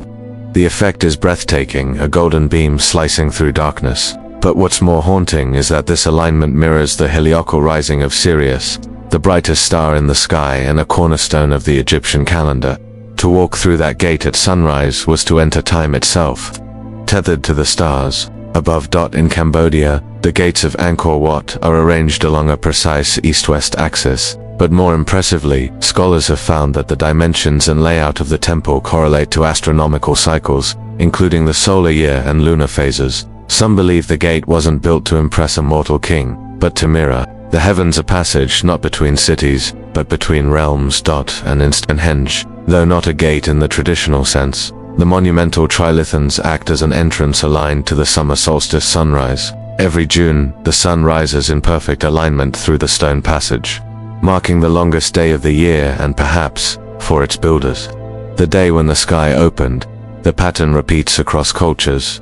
In Mesoamerica, the temple of the feathered serpent at Teotihuacan is flanked by gateways aligned to the setting of the Pleiades constellation, a cluster of stars central to Mesoamerican myth. In India, the Sun Temple at Konark is designed like a chariot, its gate facing east, greeting the sun each morning with architectural precision. So here's the paradox. These gates were not oriented for defense, trade, or traffic, but for the cosmos, built with such precision that even millennia later, their alignments still match celestial events. How did they achieve this? We're told that ancient people lacked tools for astronomical measurement. No telescopes, no satellites. Yet they tracked the sky with stunning accuracy, embedding it into the very shape of their cities, using only sightlines, shadows, and generations of observation. They fixed architecture to the stars. Some theorists argue these alignments were ceremonial, meant to honor deities or mark sacred times. Others believe the gates were ritual devices, meant to capture cosmic energy on specific days of the year. Portals, not metaphorical but functional, activated by the sky itself. And a few whisper something stranger, that the gates were built for arrival not just of sunlight or solstice, but of beings, that their positioning was not only astronomical but interdimensional. Stargates, echoes of ancient contact. Tonight, as your body lies still and your mind begins to float, picture standing before one of these gates. The sky is dark, the stars, begin to turn, and then a shaft of light pierces the stone. The alignment is exact, not just with geography, not just with time, but with something watching from above. A gate that doesn't lead to a courtyard but to the cosmos. Metal that remembered. SHOP metal is supposed to bend when forced and stay bent. That's the rule. You hammer it, you reshape it, you mold it into a new form, and it holds. But what if somewhere in the ancient world, there existed a different kind of metal? A metal that, when deformed, snapped back into its original shape. Not through heat, not through tools, but seemingly through memory. Welcome to the paradox of the metal that remembered shape. In modern science, we know this as shape memory. Alloy materials like nitinol, which can be bent, twisted or compressed, and then returned to their original form when exposed to a specific temperature. This technology is used in everything from spacecraft to stents inside arteries, but it was only developed in the 20th century, or so we think. Let's rewind a few thousand years. In India, there are ancient texts such as the Sutradhara, a 10th century treatise on engineering and mechanical devices. Among its verses are descriptions of self-moving metal birds, machines that could imitate the motions of animals, and metals that would resist deformation unless summoned by heat. Scholars often interpret these as poetic exaggerations, but what if they weren't? India is also home to the Delhi Iron Pillar, which we've explored before, a 1,600-year-old column of metal that refuses to rust. But it's the composition of the iron that interests metallurgists, a near-perfect mix that forms a protective layer, hinting at a knowledge of metal behavior we no longer attribute to that age.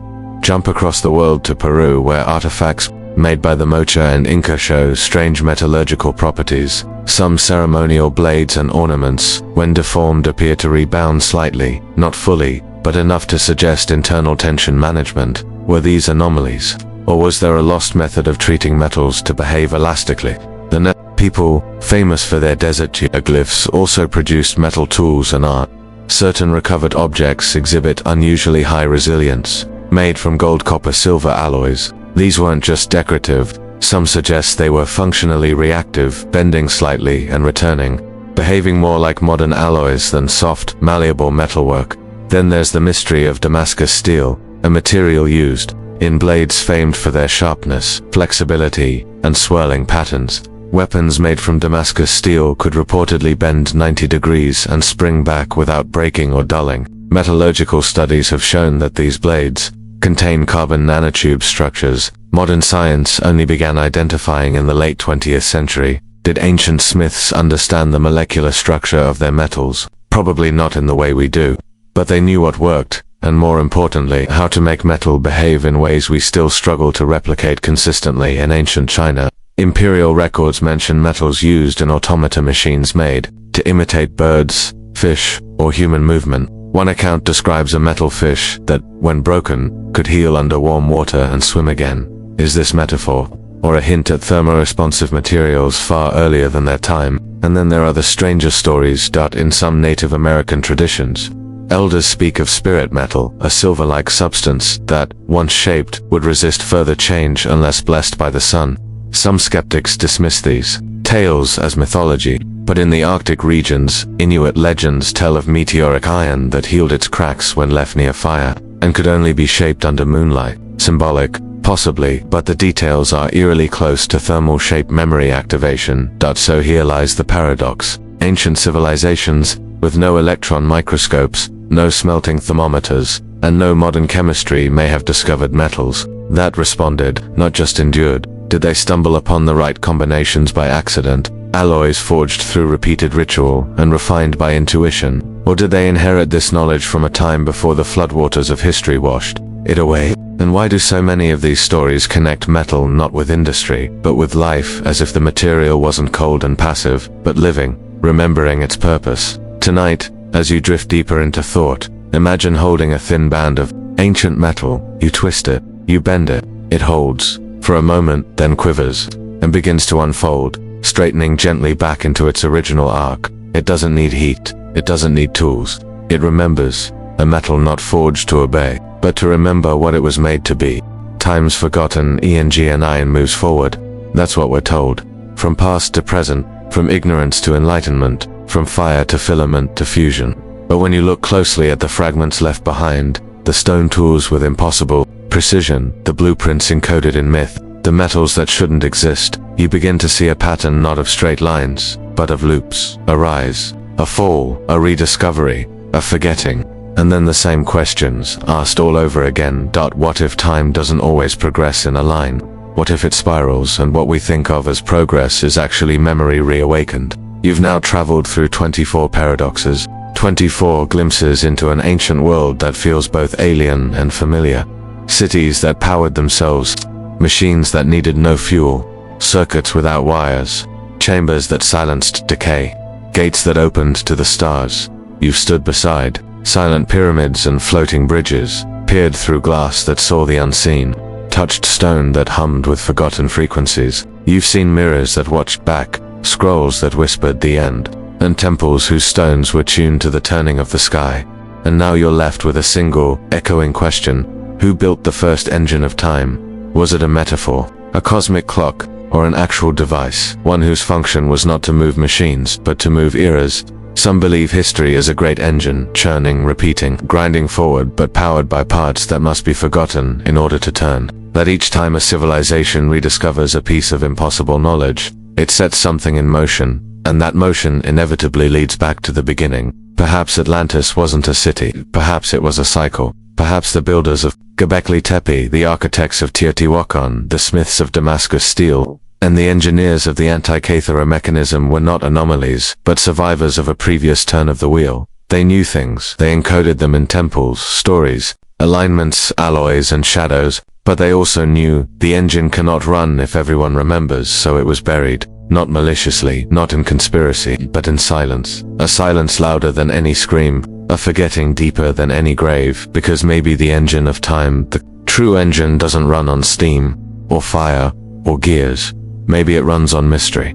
Maybe it needs us to wonder, to dig, to misinterpret, to dream. Maybe it needs us to ask impossible questions and never get complete answers. Because the moment we understand everything, the moment we stop asking, the engine stalls. So here you are, in the dark, at the end of this long, slow journey across impossible history, but not at the end of understanding, not even close. In fact, you may be right where you were always meant to be, sitting still, listening closely, feeling the old machine hum beneath your feet. Tonight, as you close your eyes, picture it, not a clock, not a tower, not a temple, but a shape you can't quite describe, built of memory, powered by paradox, glowing faintly with the light of forgotten suns. It has no switch, it has no manual, but it is moving, because of you, because of your curiosity, because you dared to believe that ancient hands might have known something we lost. You didn't just fall asleep to ancient technologies.